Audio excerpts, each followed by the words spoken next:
Heather is the widely acclaimed speaker, trainer, and consultant who literally wrote the book on search engine marketing. 2 books, in fact. The Findability Formula, the easy non-technical approach to search engine marketing, and the brand new Thumbonomics, the essential business roadmap for social media and mobile marketing. Her writing and in-demand keynotes and workshops are delivered with the same witty, no-geek-speak style that's managed to demystify internet marketing for countless business owners. This is Pat and Linda Pirelli. Now, I was speaking to a CEO group in Chicago. I met a gentleman, very tall CEO, and he's got a black Stetson hat on, pearl button shirt, crease blue jeans, and custom cowboy boots. This is no ordinary CEO. This gentleman is Mark Weiler. He's president of Pirelli Natural Horsemanship. Anybody know who Pirelli is? Anybody? Great. So if you haven't, anyone seen The Horse Whisperer with Robert Redford? Do you remember that movie? It's a chick flick. The guy says it's okay to admit that you saw it, maybe. So this is actually the real Horse Whisperer. He's real. And we've been working with him for 3 years. Now, the interesting thing that Mark shared with me that day is that their business had flatlined. They hit the front of the recession. Discretionary income went out the door. The problem is that they had made a career out of training people and their horses around non-abusive horse behavior. No bridles, no bits, no saddles, just you and the horse. 30,000-acre ranch, people fly their horses from all over the world to train here. And can you imagine how much that costs to fly a horse? I can't even imagine what it costs to fly a cat, let alone a horse. So these people are seriously committed. Now, when they go to Google, what do you already know about someone who types natural horsemanship into Google? What do you already know about them? What's that? They're already interested? That's right. What else? They usually have money. I love it. Yes, they usually have money. But the problem with this is 22,000 searches a month. Anyone do math here? What's that times 12? A lot? Is that what you said? Thank you. There's always a gearhead somewhere in the front row, right? 266. So this is a great number, but it's not enough to support a multi-million-dollar business. Now, what we do know about the word natural horsemanship is they invented it. It's their term. So anyone who types this term in already knows about Pirelli, right? That's not going to help them grow their business, is it? So what about Penny and her horse Flower? Penny kicks, Penny bites. Actually, it's not Penny, it's the horse, Flower. Flower bites, Flower kicks. The parents are looking at Penny like the horse has got to go. She turns to Google. People ask things of Google they wouldn't even ask their own mother, right? Addicted to painkiller, help. Wife is an adulterer, help, right? They put all kinds of things into that search box. So what we need to do is connect with Penny, and all of you have a Penny. So remember when Tony on the first day talked about you need to find a new customer? Do you remember he said that? How do you find a new customer? It's by connecting in a way that they think, not you. The problem is that we're all so close to our own businesses that it's hard for us to see outside of that realm. So what we have to think about is 167,000 searches. What do we got going on now times 12? What's that times 12 down here? Times 12, 167,000.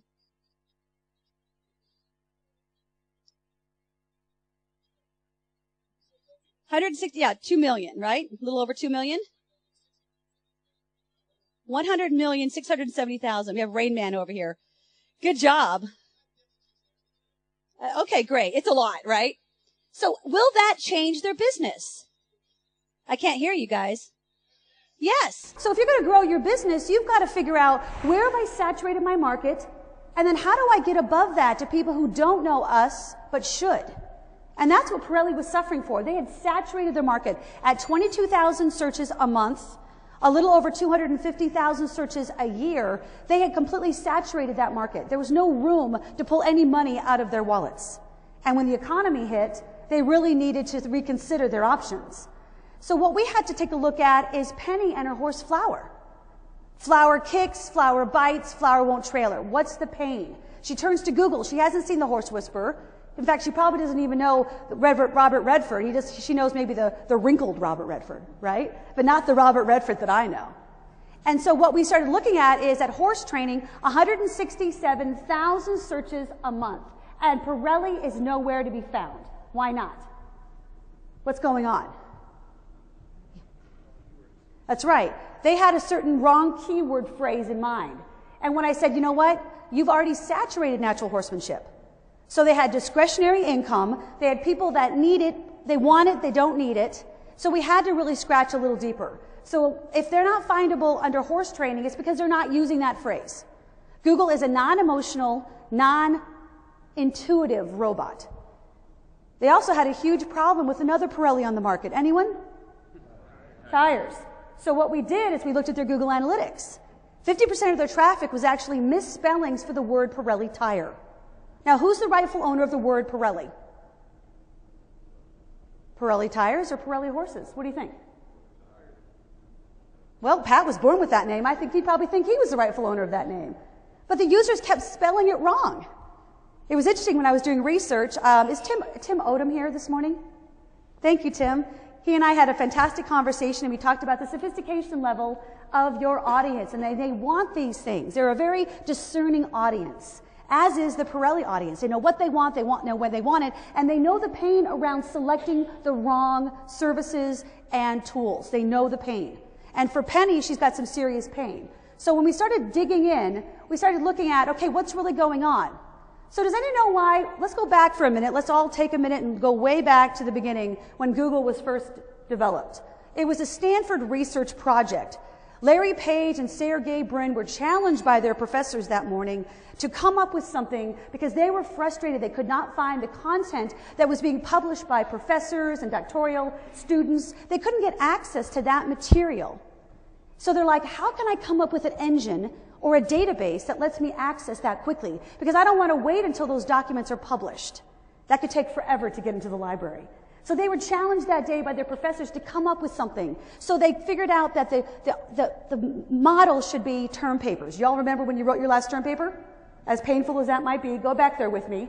I want you to start looking at your website with a fresh eye. I want you to look at it as if Google was looking at every single page of your website as a separate term paper.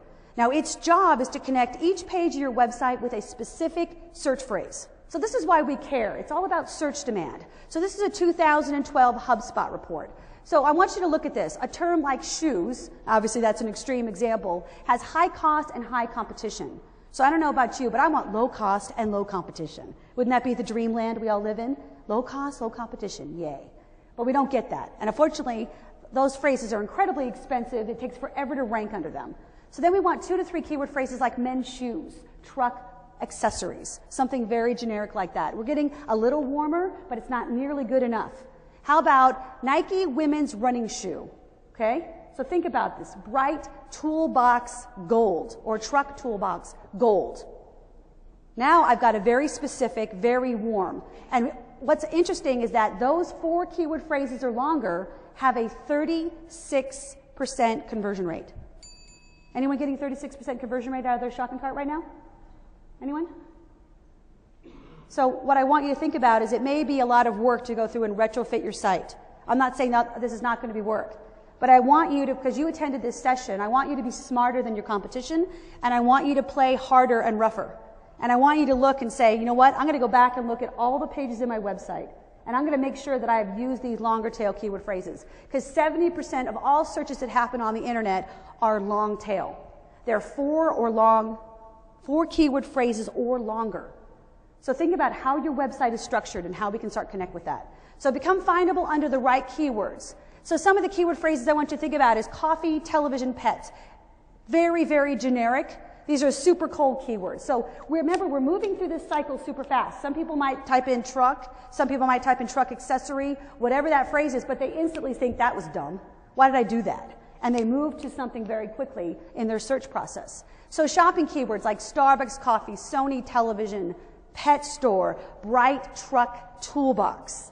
You know, something that's really specific where we know the make and model that they're looking for, but we can learn so much more than just this. Then we're looking at purchasing keywords like Starbucks coffee shops in downtown Denver. What do we know about that person now? We know where they live. What else do we know? They love Starbucks. Thank you. When do they want it? now.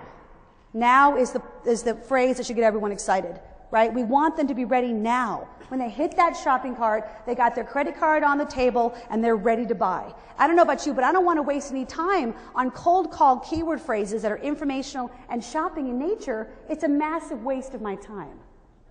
So I don't want to be focused on these. I want to be focused on phrases like this. Sony Plasma Television Repair. I know what brand they want. I know what their problem is. Their television's broken.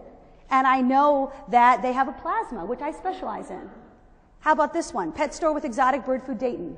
Right? Anyone have a bird in here? Anyone bird people? Okay, good. They're weird. Let's just say it, all right? Bird people are different. Okay? They care deeply about this really annoying creature. Right? But they have a lot of invested in this, just like in your car, guys, right? They have a lot invested. Okay, I have to admit something. I've been watching the History Channel a lot, and I am absolutely addicted to Counts Customs. Anyone seen this show? Okay, I think I have a little thing for Danny. It kind of makes my husband uncomfortable, actually. I know he's in Vegas. My husband was really worried I was going to hunt him down, right? So I'm not really a car girl, but I think I might be becoming a car girl thanks to Danny. Anyway, I digress. So what I want you to do, are you guys up with working with partners just for 5 minutes to try to figure this out? So what I'm going to do is I'm going to ask you to buddy up with the person next to you. And here's what I want you to do. I want you to turn to page 4 of your handout. Page 4. What we're going to do is we're going to walk you through this cycle. Now I'm going to give you 5 minutes, so you have to work fast. So between the two of you, I want who's A and who's B. Raise your hand. Who's A in your group? A's, put them up. Type A's, put them up. Okay. Everyone up? Okay, A's, stay with me. A's, what I want you to do is I want you to work with B. I want you to brainstorm these informational shopping and buying phrases. So do the dumb work, do truck, do carburetor, do the dumb work. Okay, that's informational phrases. Then I want you to get to those shopping phrases, like those 2 and 3 keyword phrases that are a little warmer. Then I want you to get 2 to 3 buying keywords. I want you to guess. It's okay to guess because I'm going to show you how Google sees that. We're going to see how close the two of you are together. Okay, I'm going to give you 5 minutes. Work fast. We'll get some music on if we could.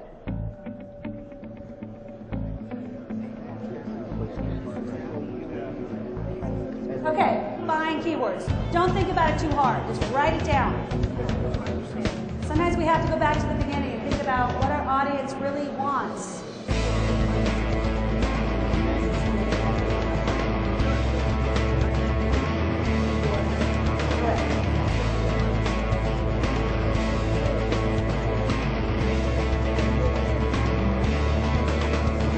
Start wrapping up. You've got to put your head into the mindset of the searcher. Because a lot of us, we're so deep in the analytics, we're so deep in the site architecture, we're so worried about the penguin and panda updates of Google that we don't ever lift our head up and look at our customer. Right? That's the big problem here, is I want you to reconnect with how they think. So here's my television, I've got a problem, right?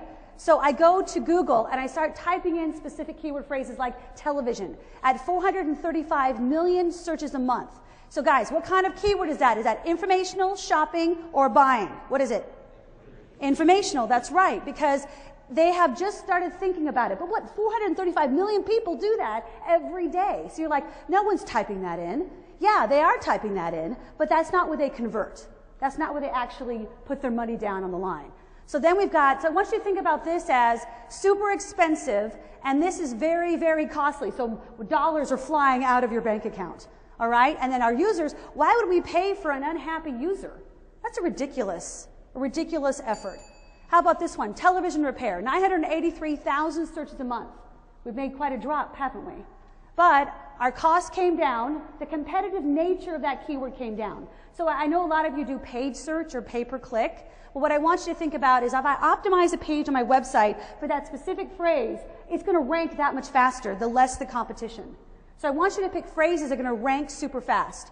Okay, Sony television repair. Now I know we have a broken television, 434,000 searches a month. We took another hit in search volume.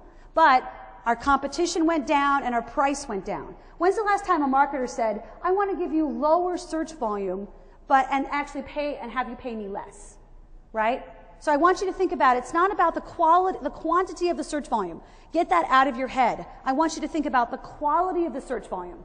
That's what counts, because when they go in there, they're going to be looking for very specific phrases. So as we come down here, what's wrong with the word Dayton? Anybody? It's too generic. Yeah, it's too generic. There's actually 23 Daytons in the U.S. So I know a lot of you ship U.S., but a lot of people will search locally because maybe they don't want to pay for shipping. They're cheap. And maybe they'll look at those options. So think about, how could I have a page that ranks for every single city in the U.S.? You guys are savvy marketers. You could do that. They just don't know that option exists. You could say, you know what, once they get to that Dayton page, you could say, you know what, we free ship and we guarantee it. Why not? You could be their local U.S. provider. So be smart. Think differently than your competitors.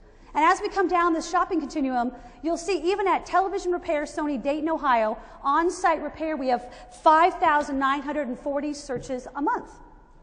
That long, ridiculous keyword has 5,900 searches a month. That's crazy talk.